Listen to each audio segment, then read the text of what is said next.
Hello, GW soldiers. Welcome to this very important and very interesting session at Galewala, in which we are going to discuss how artificial intelligence means AI can help in civil engineering. Civil engineering structures are made from a very long ago, सबसे पुरानी branch अगर हम बात करें तो civil engineering है, और बहुत सालों से हमारे Persian structures, Roman structures, Indian structures जो है फेमस है ऑल ओवर द वर्ल्ड। तो one of the oldest branch में आर्टिफिशियल इंटेलिजेंस यानी कि one of the newest technology कैसे हेल्प कर सकती है, और इनके कॉम्बिनेशन से ह्यूमन के हेल्प में क्या क्या चीजें इंक्लूड हो सकती हैं। आज की डेट में जहां पे बहुत सारे जगहों पे कुछ अवेयरनेस ना होने की वजह से या टेक्नोलॉजी ना होने की वजह से मल्टीपल जगह पे ब्रिजेस के कोलैप्स हो रहे हैं, मल्टीपल जगह पे पोर्चेस के कोलैप्स हो रहे हैं। उन चीज़ों को कैसे सुधारा जा सकता है, रिस्क को कैसे कम किया जा सकता है, ये सारी चीज़ें हम लोग डिफाइन करने वाले हैं, समझने वाले हैं। तो अभी आप सभी लोगों ने सुना होगा, रिसेंट न्यूज़ में कई बार सुना जाता है कि बहुत छोटी सी कमी की वजह से, बहुत छोटी सी टेक्नोलॉजी के एडवांसमेंट ना होने की वजह से ऐसे ऐसे कोलैप्स हो जाते हैं स्ट्रक्चर्स के, जहां पे इश्यूज होते हैं रिलेटेड टू लोगों की जान से कनेक्टेड, लोगों के जो है हेल्थ से कनेक्टेड, लोगों की मॉनेटरी पर्पज से कनेक्टेड बहुत सारे बड़े बड़े लॉसेस होते हैं। सबसे बड़ा लॉस जो है वो किसी की जान का लॉस है। और करप्शन अपना एक साइड है, वो एक एस्पेक्ट है, बट कई बार क्या होता है, most of the time technology की कमी की वजह से भी ये इश्यूज होते हैं। तो हम लोग क्या कर सकते हैं, ऐसा कौन सी चीज कर सकते हैं, आर्टिफिशियल इंटेलिजेंस का ऐसा कौन सा एप्लीकेशन कर सकते हैं कि सिविल इंजीनियरिंग की डिफिनीशन एक नई डिफिनीशन, एक नई गोल्डन डिफिनीशन हमारी बन जाए। तो इसमें बहुत सारे एस्पेक्ट हैं। स्टार्ट करते हैं सबसे पहले एस्पेक्ट से, जो कि सिविल इंजीनियरिंग की सोल है, that is called design of structure.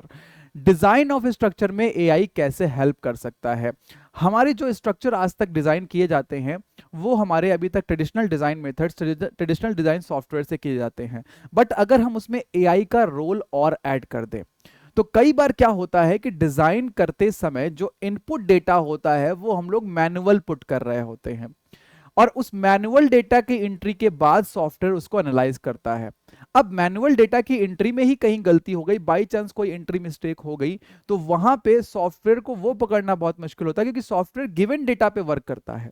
But अगर हम लोग आर्टिफिशियल इंटेलिजेंस इसमें लगा देंगे, इसमें आर्टिफिशियल इंटेलिजेंस की हेल्प लेंगे, तो with the help of internet of things, with the help of artificial intelligence, हम ये भी जान पाएंगे कि कहीं हमारी मैनुअल एंट्री में कहीं कोई गलती तो नहीं हुई है, मैनुअल एंट्री जो हमने करी है वो स्टैंडर्ड लिमिट्स में की है कि नहीं, और भी बहुत सारे जो ऑब्जर्वेशन है, और भी बहुत सारे जो चेक्स हैं, उन चेक्स की जो रेंज है वो बढ़ जाएगी, और जो हमारे सॉफ्टवेयर हैं उनमें आर्टिफिशियल इंटेलिजेंस के इंप्लीमेंटेशन से एरर होने के चांस इन डिजाइन बहुत कम हो जाएंगे। तो एक इंटेलिजेंट डिजाइन हमारे पास सामने आएगी। This is the first benefit जो कि हमें मिलेगा आर्टिफिशियल इंटेलिजेंस से। सेकेंड बेनिफिट, दूसरा बेनिफिट है जो कि सिविल इंजीनियरिंग के सबसे मेन पार्ट में, जो सिविल इंजीनियरिंग में आपके कोर्सेज में पढ़ाई जाती है, जो सिविल इंजीनियरिंग के आपके एग्जाम में भी आती है, उस ब्रांच में मिलेगा, that is called construction planning and construction management. Construction की प्लानिंग अभी तक हम लोग करते हैं with the help of computers, उसमें हम लोग एक्सेल बेस्ड बार चार्ट बनाते हैं या माइलस्टोन चार्ट बनाते हैं, या कंस्ट्रक्शन प्लानिंग मैनेजमेंट के लिए हम लोग सीपीएम और पर्ट टेक्निक यूज करते हैं। बट अब उन टेक्निक्स को मॉनिटर करना कि कौन सा काम पहले होना था, टाइम पे हुआ कि नहीं, कितने परसेंट एक्यूरेसी के साथ हुआ, कौन सा टाइम इसके बाद होना चाहिए, कौन सा वर्क जो है कितने टाइम में होना चाहिए, इन सब की मॉनिटरिंग और इन सब का resource allocation, resource levelling AI की मदद से आप बहुत ज्यादा अच्छे तरीके से, बहुत एडवांस वे में कर सकते हो। तो कंस्ट्रक्शन की जो प्लानिंग है वो एक नए दौर पे आ जाएगी, नए दौर पे काम होने लगेगा। कई बार देखा जाता है, जैसे हमारा अभी एक प्रोजेक्ट, बहुत फेमस प्रोजेक्ट है हमारा USBRL project, Udhampur Srinagar Baramulla rail link line. उसको हमने आज से 10 साल पहले बनाने का सोचा था, बट अभी भी बहुत टाइम बचा हुआ है, और अभी भी मुझे लगता है कि लगभग 5-6 महीने या फिर 1 साल बाद जो है ओवरऑल पूरा जो है एक स्मूथ रन में आ पाएगा। लेकिन अगर हम लोग यहाँ पे एआई का यूज करेंगे तो ऐसे जो चैलेंजिंग टास्क हैं, ऐसे जो डिफिकल्ट टास्क हैं, उन टास्क को हम टाइमली कंप्लीट कर पाएंगे, उनकी प्लानिंग अच्छे से कर पाएंगे, रिसोर्स का एलोकेशन अच्छे कर पाएंगे। तो ये हो गया कंस्ट्रक्शन की प्लानिंग। अब बात करते हैं मैनेजमेंट की। कहीं कहीं पे ऐसा होता है कि काम रुक गया, कोई सामान ना होने की वजह से, कोई ऐसा रिसोर्स है, कोई ऐसा मटेरियल है जिसकी कमी पड़ गई और काम 1 महीने 2 महीने 1.5 महीने रुका हुआ है। लेकिन अगर हम एआई की मदद लेंगे तो एआई इसमें एक मॉनिटरिंग रखेगा कि कौन सा सामान किस रेट पे खर्च हो रहा है और कितने टाइम के बाद इसकी कमी हो जाएगी। मल्टीपल टाइम पे वो एआई क्या करेगा, आपको नोटिफिकेशंस देगा, आपको अलार्म जनरेट करेगा कि हमारा स्टॉक इतना है, अब हमारा स्टॉक इतना है। मल्टीपल टाइम्स पे वो टाइमली मेल कर देगा हायर मैनेजमेंट पे, टाइमली उस मेल का एआई क्या करेगा, रिस्पॉन्ड ले लेगा, एक फीडबैक ले लेगा, एक रिमाइंडर ले लेगा।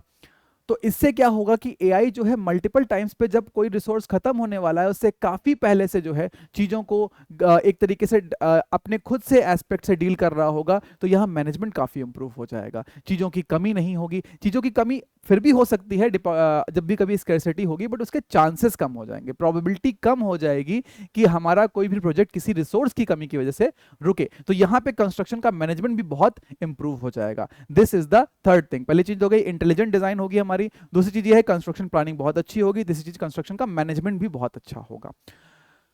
द फोर्थ थिंग जो कि बहुत ज्यादा इंपॉर्टेंट हो जाती है, जो कि आजकल की हमारी न्यूज चल रही है, द कोलैप्स, और कोलैप्स होता है due to the presence of risk. तो मिटिगेशन ऑफ रिस्क होगा। मिटिगेशन ऑफ रिस्क का मतलब यह है कि हम रिस्क को पता कर पाएंगे किसी भी चीज को गिरने से पहले। सपोज अभी कुछ सालों पहले केदारनाथ में बाढ़ आई थी, लोगों को पता नहीं था। अगर लोगों को 3-4 दिन पहले पता होता केदारनाथ में बाढ़ आई है, तो वहां के स्ट्रक्चर्स को सेव करने के लिए या वहां की कमिटी को सेव करने के लिए हम कर सकते थे। बहुत सारे ब्रिज जो है सडनली कोलैप्स हो जाते हैं, क्या कोई वार्निंग नहीं होती? डेफिनेटली वार्निंग होती है, बट टेक्नोलॉजी की कमी की वजह से, कैमरास की कमी की वजह से, ऑब्जर्वेशन की कमी की वजह से और टेक्निकल कैलकुलेशन की कमी की वजह से वो रिस्क हम लोग मिटिगेट नहीं कर पाते हैं। बट एआई की मदद से क्या होगा कि डिफरेंट एंगल्स पे हम लोग जहां भी कंस्ट्रक्शन हो रहा है कैमरा इंस्टॉल कर सकते हैं। उस कैमरे से जो विजन होगा, उस विजन का एक कॉम्बिनेशन बना के एआई उसको ऑटोमेटिकली रेट कर सकता है वेयर आर मोर रिस्क, कहां पे हम लोगों का मूवमेंट ज्यादा रोकना है, कहां पे रिस्क जो है ज्यादा है, कहां से हम कितनी दूरी तक हम लोगों का मूवमेंट रख सकते हैं ताकि कोलैप्स हो। तो सबसे ज्यादा इंपॉर्टेंट क्या है? किसी की जान को नुकसान ना हो मेरे दोस्त। तो एक हमारा बहुत इंपॉर्टेंट चीज हो जाती है आइडेंटिफिकेशन ऑफ मिटिगेशन। चौथी चीज है आइडेंटिफिकेशन ऑफ मिटिगेशन, जो हम एआई से कर सकते हैं, एआई से हमारी हेल्प मिल सकती है in civil engineering. And the fifth and the most important thing जो कि है मॉनिटरिंग द स्ट्रक्चरल हेल्थ। जो स्ट्रक्चर है उसकी हेल्थ हम लोग मॉनिटर कर सकते हैं। कैसे? बहुत सालों से कुछ डैम बने हुए हैं।